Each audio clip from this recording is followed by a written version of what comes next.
Alright, so I'm going to solve this problem.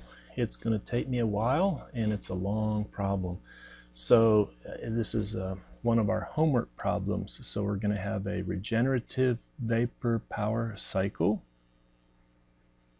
and it has an open and a closed feed water heater, and that is a figure is given in the illustration in the textbook for this problem.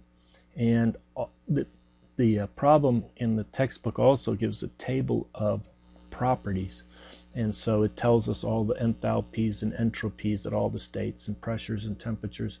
And what I'm going to do different is I'm going to solve this as if that table of properties was not given, and I'm going to solve it using the Excel, using the add-ins that I just shared with the class.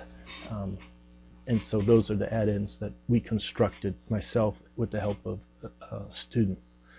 So it gives information about the pressure coming into the turbine and temperature and calling that state 1, etc. and saturated liquid. And so instead of me just rereading this problem statement, what I'm going to say is they ask for part A, what is the thermal efficiency of the cycle, and using the numbers that are in the table, they calculate 88. Well, I calculate 40.94 using the Excel calculations that I'm going to show. So it's similar, but it's not good to 4 significant digits. It's good to 3 significant digits, which is good. And then this is the mass flow rate into the first turbine stage in kilograms per second, sort of their value based on the tables that's given, as well as mine from Excel calculations. Excellent agreement, but again, it doesn't agree to 4 significant digits. Okay, and then this is the magnitude of the rate of heat transfer from the working fluid as it passes through the condenser in megawatts, the textbook value, and then my value based on Excel. So what you have to do is you have to get a good image of the cycle. And this is where they label state 1, state 2, state 3, state 4, 5, 6, 7, 8, 9, 10, and 11. And each of these components we should be familiar with. So we'll have turbine 1 and second turbine stage, and then the third turbine stage. And then pump 1, here just call P1, and then pump 2, P2. This is the open feed water heater. This is the closed feed water heater. We need to know how they work. This is our steam trap, where it drops the pressure as it flows through its constant enthalpy. And so there's a lot that you already have to know how this works. But this illustration, what they don't show is they have to have this Y, which is the mass fraction, diverted after the first turbine stage that goes and feeds that closed feed water heater. And then the Y, I'm going to put YP for Y prime, and that's what's the fraction that comes into the first turbine stage, which is diverted to the open feed water heater. And then if you do the mass balance, what continues is 1 minus Y prime. That's the mass fraction that goes to the condenser. That's the mass fraction that goes to the pump and into the open feed water heater here. Well, the on the shell side of the open, or no, I'm sorry, the shell side of the closed feed water heater, Y is the mass fraction that comes out. On the bottom, it's saturated liquid, goes through the steam trap, so it's Y coming in. So what we have is we have an N of Y prime, an N of Y, and an N of 1 minus Y prime. When you sum them all up, it's back to 100%. So through the second pump, it's 100%. Through coming out of the tube side of the closed feed water heater is 100%, 100% going into the first turbine stage. So those mass fractions need to be able to handle those. Okay. Now, I'm not going to be able to come back to this illustration, so make a copy of it, print it, pause my Excel presentation when I solve it in Excel, and be able to follow along. Likewise, this is the table. They give us the pressures. They put them all in kilopascal. I like that instead of bar or megapascal. I like the kilopascal. That's my preference. So 14,000 kilopascal at state 1, that's 14 megapascal, then 1 megapascal or 1,000 kilopascal, and all the pressures are given.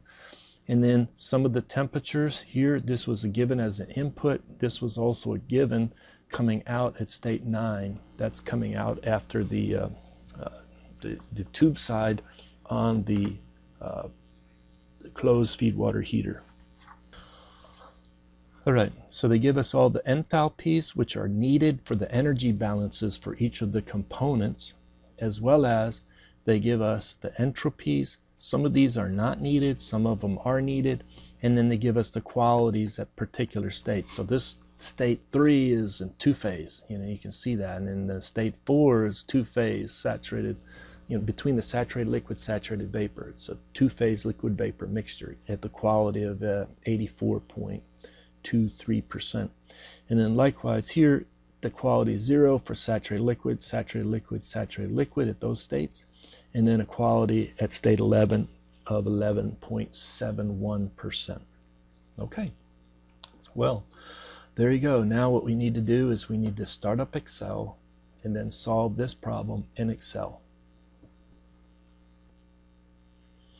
Okay, so we successfully started up Excel, and what we want to do is we want to calculate a table of properties. And so my notation is to say, here are some notes that I make to myself to help me understand. So that's not spelled right. N-O-T-E-S, notes. Okay, and then we're going to talk about different states. And then so whatever state that is, maybe I'd make that not plural, just all state.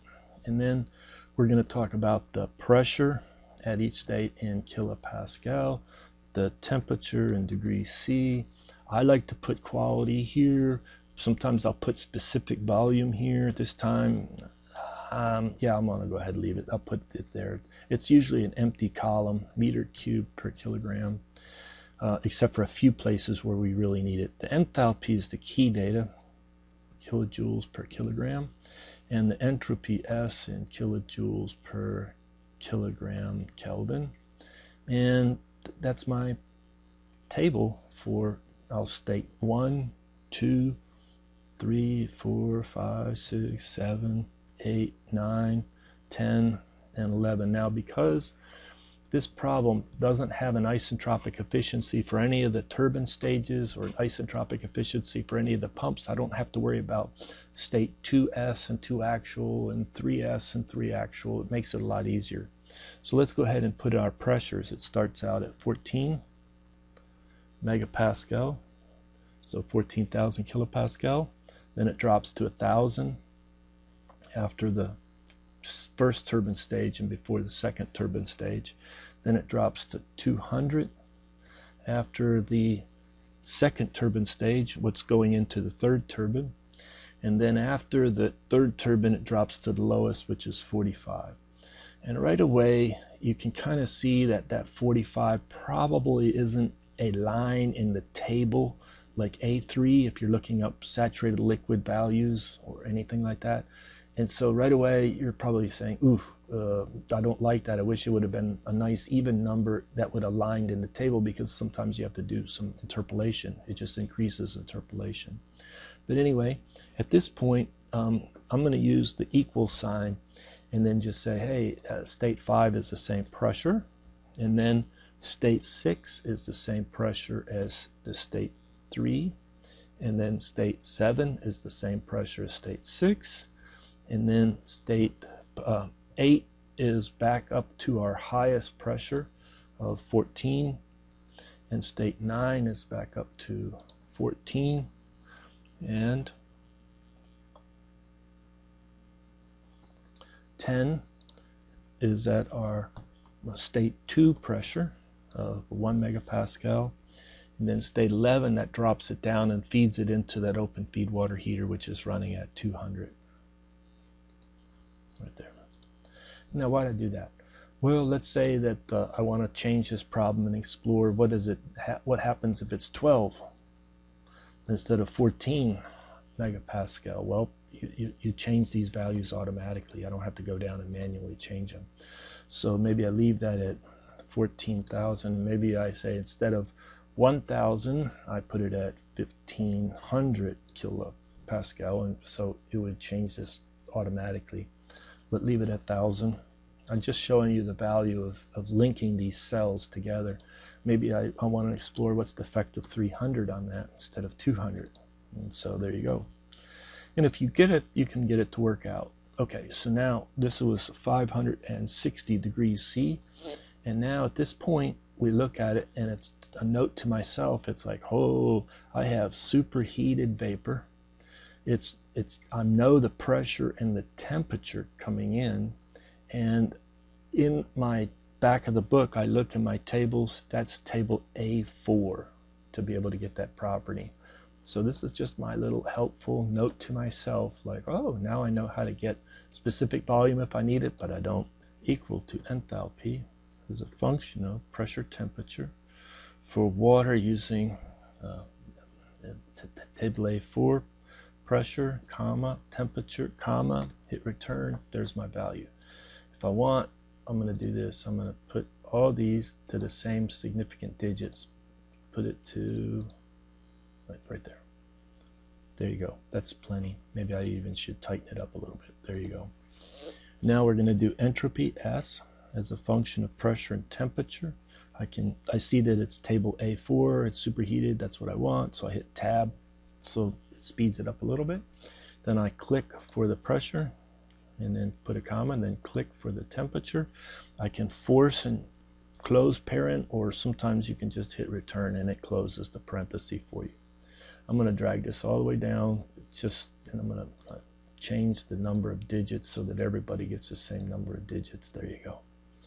Okay, so there's state 1 with the enthalpy and entropy. Now, it's isentropic expansion, so I'm going to copy down this value of S, and then I look and I say, aha, I don't know if it's superheated yet, but I do know that I have pressure and entropy known. So what I'd like to do is I've built this quality calculation to extrapolate outside of 100% or above 100%, and then I use that as an indicator if it's superheated. You could also just compare S of G with this S and then do the same thing, but this is my way of doing it. So I'm going to say quality as a function of pressure and entropy for steam, and I'm going to use table A3 because it's a pressure index. So hit table tab, there's 1000 for the pressure. There's this value, close parenthesis, and it comes back with a value greater than 1. Well, then it's not two-phase, so I know that it's superheated. Superheated. Pressure and temperature, I need to use table A4 to get that enthalpy. So I'm going to come over here and I'll have enthalpy as a function of pressure and entropy for the water in table A4. So I just use a down key to get to that right one, then hit tab to select that one. And then I have pressure, comma, and then over here I usually click on a cell and then I grab the cell and move it underneath and then hit return, and there you go. So that's the enthalpy at the state 2 after the first turbine. Well, we continue isentropic expansion, and one of the beauties of Excel is you can just sort of copy this cell and put it right there, boom, and now we see, it's less than 100%. Let me just show you that it moved the formula down. It's using 200 kilopascal for the pressure and that value of S. So it's in the two-phase. We still know the pressure and S, but here I'm going to do pressure and quality because I now know the quality. And I'm going to use table A3 to calculate that enthalpy. Okay, so we come over here and we say enthalpy as a function of pressure and quality. And there it is, table A3 for steam. Hit tab, hit the pressure, comma, quality, close paren, return. Boom. Okay. Well, you continue to state 4. That's the output of that last third turbine stage. You know that quality is going to be even lower, and it's what, 84%. So it's again two-phase, knowing the pressure and the quality because we just calculated it. I could just drag that formula down, grab that little box in the lower right corner, just drag the formula down, and then you can double check. It's like, yeah, it's using that pressure and that quality to calculate the enthalpy at that state 4. Okay, well, what about this state 5? Well, it's what comes out of the condenser. Maybe you want to put saturated liquid, whatever notation you want, or spell it out. So it's saturated liquid at that pressure, and we're going to use table A3 because that's our pressure table. Okay. Well, here there's a couple ways to do it. You could force a quality of 0 and then just drag that down. Boom. And there you go. That would be the saturated liquid's enthalpy. You could also do the same. S as a function of pressure and quality using table A3 for steam, pressure, comma, quality, and that works. There's another way you could do it. Let's just show over here. We have the enthalpy of saturated liquid as a function of pressure using table A3, and then we come over here and click it. And that value and that value should match. Now this one, I truncated only that point, 1 decimal after the point, so 1 decimal place. So there you go. But if I wanted to, I could expand it out. Boom, boom. And there you go. We agree. Just because I'm showing it to fewer digits, Excel is going to keep all those digits in its calculations. All right. So now we go to the pump. Okay. Now the pump is reversible because it has the same S on the outlet of the pump. And so what do I need to do is I need to calculate the work of the pump 1 if it's isentropic, and that is going to be in units of kilojoules per kilogram. All right. So I'm going to just make that a little larger, and the formula for that is V times the change in the pressure.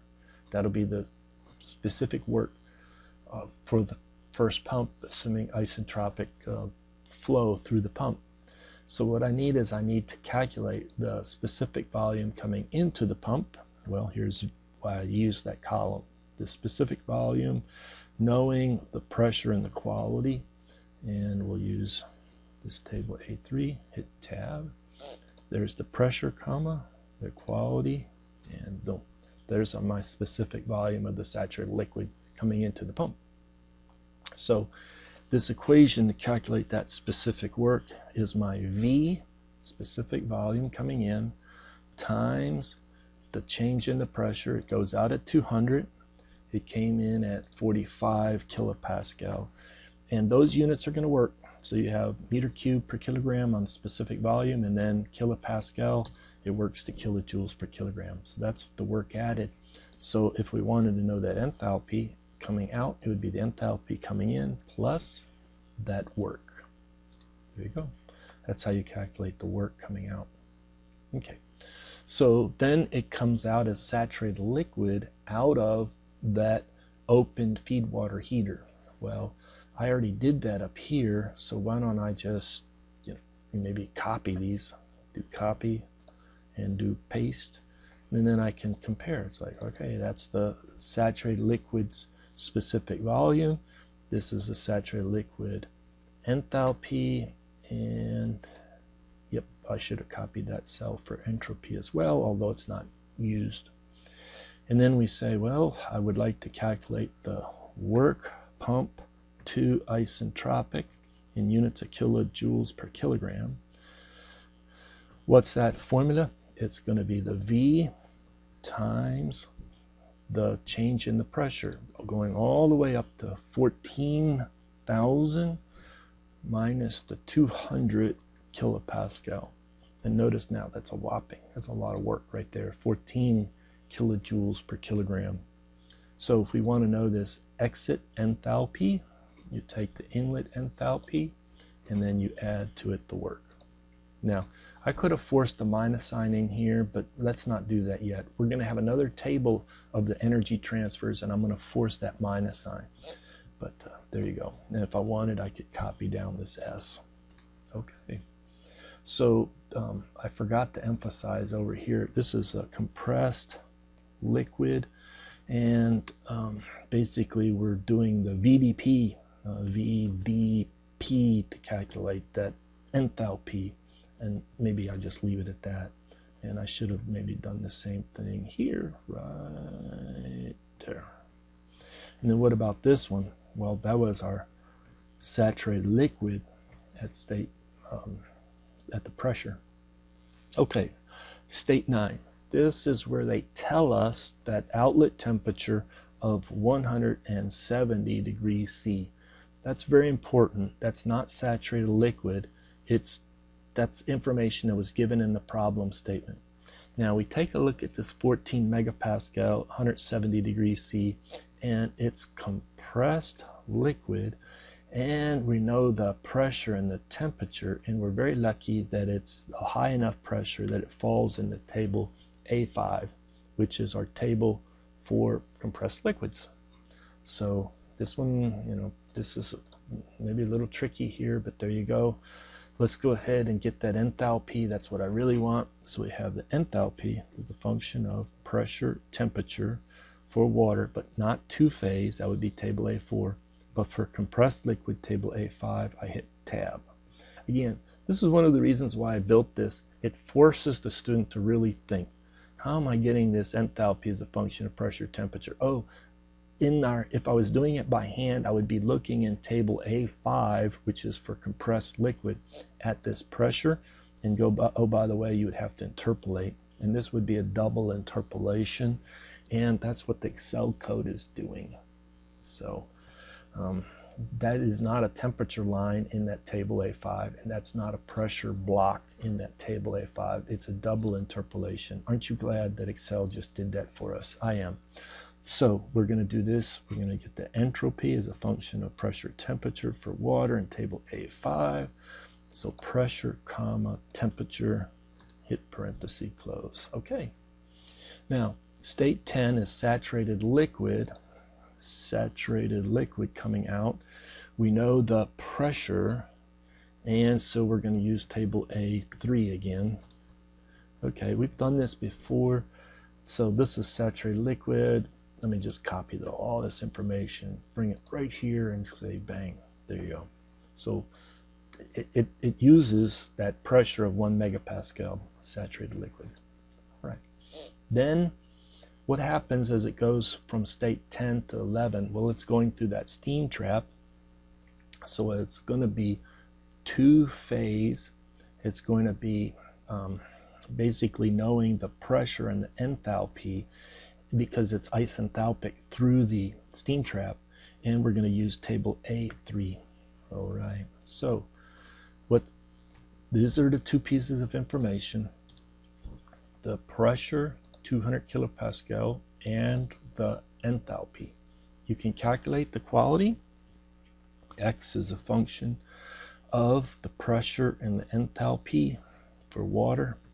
Table A3, there's our pressure. Whoops, just one cell, comma. And then it's covered up, so I click somewhere over here, and then I grab at the box and shift it and push it underneath. And then there you go. So it's like, what is that, 11, 12%? 12% quality. Most of it is still in the liquid state, but by mass, 12% has been flashed after the drop in the steam trap. The pressure drop in the steam trap leads it to flash. All right. And then if you want, we can get the S, entropy. We don't really need it, but let's get it. S is a function of the pressure and the quality. Now, or you could do pressure and enthalpy, it'll work. But let's just do pressure and quality, because I got the quality now. Table A3, tab, pressure, comma, quality, hit return. And so you can see that the entropy went up some, because as you go through the steam trap, it's irreversible. Okay, now that we have a table of our properties, this is all property data, we want to make a table of our energy transfers, as well as making, how do I say it, calculations of the mass fractions. So let me do the mass fractions here, and then I'll do the component energy transfer is kind of in this vicinity. So let's talk about our mass fractions. Our first one is Y.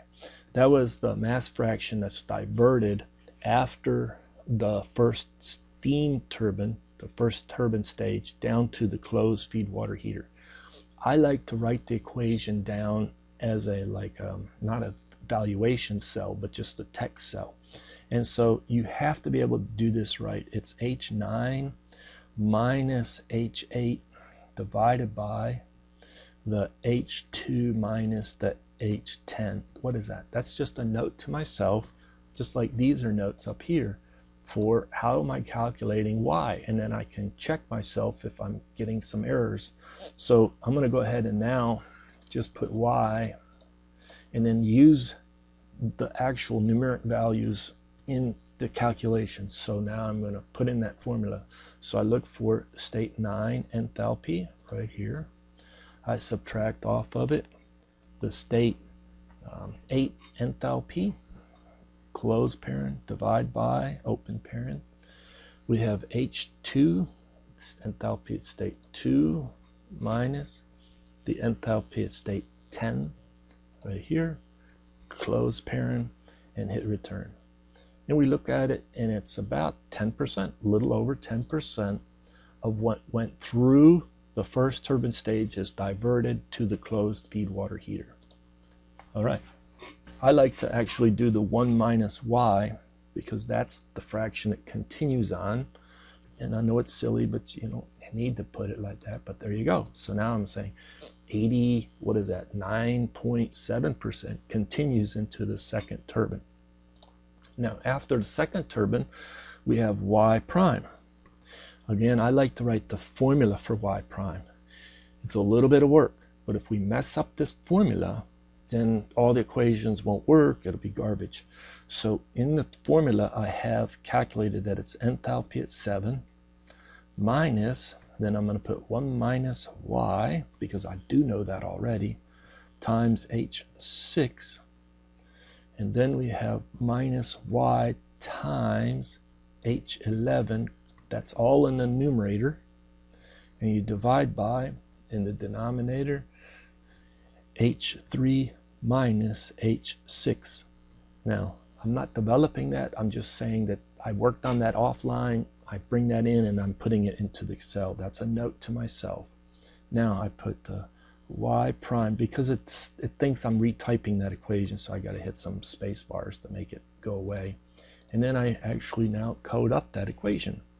So I'm going to open the parenthesis for the numerator. I look up here, enthalpy at 7, that's this cell right there, minus 1 minus Y, hey, I already calculated that right there, times my H6, we come over here, there's H6, minus my Y, times my H11, H11 is right there, close parenthesis, divided by, open parenthesis, my H3 right here, minus my H, what is that, 6 right there. And then I close parenthesis for the denominator, and then I hit return, and it comes in at what? About 6%. So right at 6% is what is diverted to feed the open feed water heater. And if I want, I can calculate 1 minus Y prime. That's that mass fraction that goes through the last turbine stage, turbine 3, through the condenser, and through the first pump. So it's you can do whatever. Here's 1 minus Y minus now Y prime. There you go. So basically 84% of what went through the first turbine stage actually goes through the condenser. But, you know, whatever the difference is like, what is that, 14% to, 16% is diverted either to the first feed water heater, the closed feed water heater, so that's 10%, as well as 6%, so that gives me the 16% that's diverted to the first closed feed water heater, and then the second, which is an open feed water heater. All right, that's a little bit of work, and it's very error prone, but you got to get it right. Now we come over here, and I'm going to make a table of all of my components, COMP. So that's my short notation for component. What are my components? Well, I have the first turbine stage, I have the second turbine stage, I have the third turbine stage, I have the condenser, I have the pump 1, and I have the pump 2, and then I'm going to run out of room. Let me see, I can't expand it anymore. Maybe I get rid of this. Yeah, that'll help. And then we have pump 2, and then we have the steam generator. All right, so those are all of my components, which have either energy transfer by heat or energy transfer by work with the surroundings. Now, I can put another column right here, and this one's a little tricky, but I'm going to put it's the mass that's going through that component divided by the mass that goes through the first turbine stage. Now, let me pause and open this up a little bit if I can, make it a little wider. So this is our mass flow rate that goes through that component divided by the mass flow rate that went through the first turbine stage. Well, it's a 1-for-1 on that one because what went through the first turbine stage divided by the mass flow rate going through the first turbine stage is 1. But what about the T2? Well, that's going to be, I lost some. I lost Y going down to that feed water heater, so it's 1 minus Y. And I got too many digits here, so I'm going to kind of work on this a little bit. Formatting. Oops, I got to go down and give my format. Don't like it. Well, fine. I'm just going to leave that many digits. Okay. And then what about going through the second? Well, that's 1 minus Y minus P, YP. So there you go. It's that much. And then through the condenser, well, that's the same that went through this third turbine. Through the first pump, that's the same that goes through the condenser. And the second pump, you look at your schematic again, it's back to 100%. And then the steam generator, 100%. All right, now I'm ready to work on my rate of heat transfer. And here are the units. It's kilojoule per kilogram that goes through that component. So this makes sense. I look at my first turbine, there's no heat transfer. It's adiabatic. That's assumption on turbines. Adiabatic, adiabatic. Now the condenser, and I have to pay attention to the sign. It's a heat transfer out. And so it comes in at state 4, enthalpy 4, leaves at state 5. So it's going to be equal to H5 minus H4. And that will give me the negative sign indicating it's a heat transfer out of the working fluid in that component. And now that is per kilogram that goes through the component. We're going to adjust it in a minute, but let's just finish out this column. Pump is adiabatic, standard assumption, adiabatic. Now the steam generator, now it comes in at state 9 and leaves at state 1. So it's enthalpy at 1 minus the enthalpy at 9. What would be a common error? They would put the enthalpy down here at 11. No, it's enthalpy at 9. So you look at that, and so it's adding 2799 kilojoules per kilogram that goes through that steam generator. Well, what do we want is we want Q asterisk, that's my notation, which is not how many kilojoules per kilogram that goes through the component, but it's kilojoules per kilogram that goes through the first turbine. I need to expand that column a little bit more so you can see it. Well, how do you calculate that? It's pretty easy. You take the Q and you multiply by this mass fraction. And when you do that for the whole column, you can just see that it works out. Okay, too many digits here, and I should clean that up, but I don't want to clean it up right now. Let's do the same thing for work. Work in kilojoules per kilogram that goes through that component. Okay, well, for the first turbine, the workout, you have a high enthalpy coming in and low enthalpy going out. And then likewise for the second turbine, high enthalpy in, low enthalpy out. And for the third turbine, high enthalpy in, low enthalpy out. And you take a look at those values, all look reasonable. What about the condenser? No, there's no shaft in or out.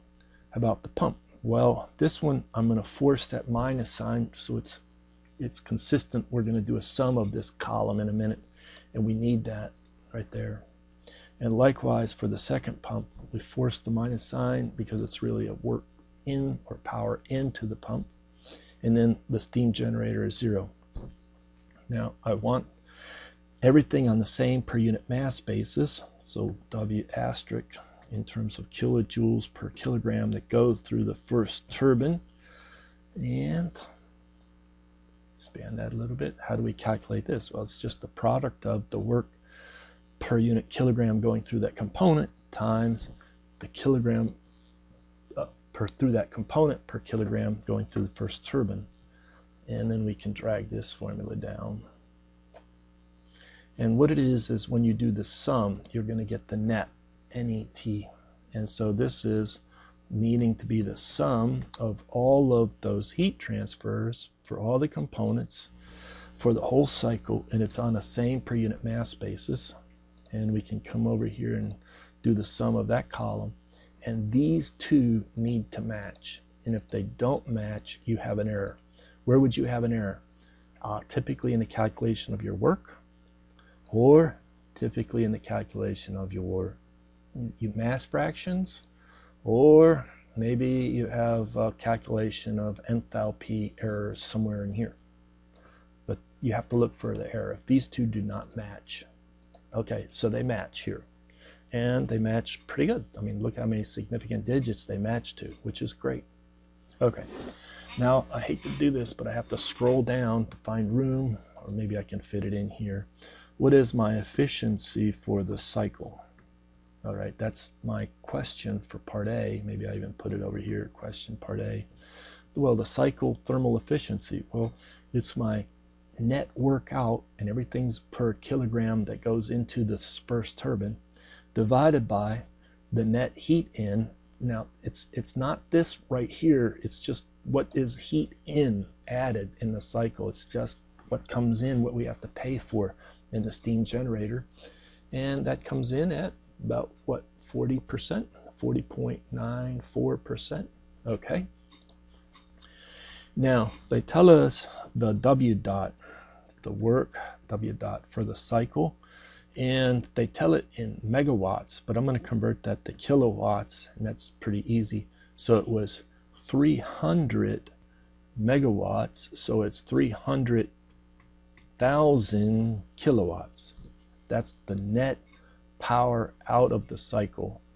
And so for part B, they wanted to know what is the M dot that goes into the first turbine stage in kilograms per second. Okay, running out of room a little, but that's okay. Scoot that over just a little. All right, so you look at that and you say, well, this is the power in kilowatts.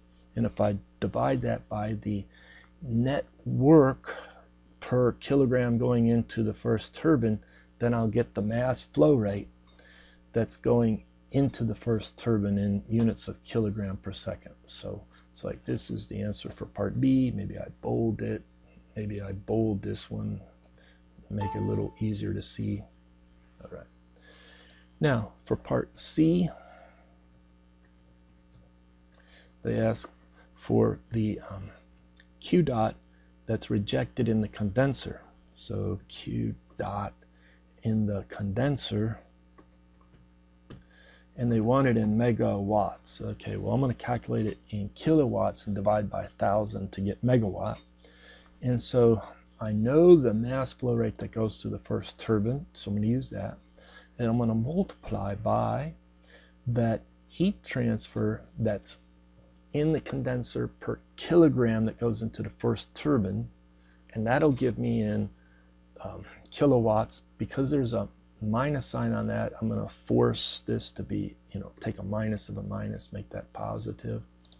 And then what I'm going to do is I'm going to divide by 1,000, and that will make it into megawatts. And when we do that, we come in at 4 32.7. So those are the three answers. Bold this, scoot down just a little bit so you can see the whole thing. And those are the three answers that we were asked to solve. And with that, I'm finished with this problem. Thank you for your attention.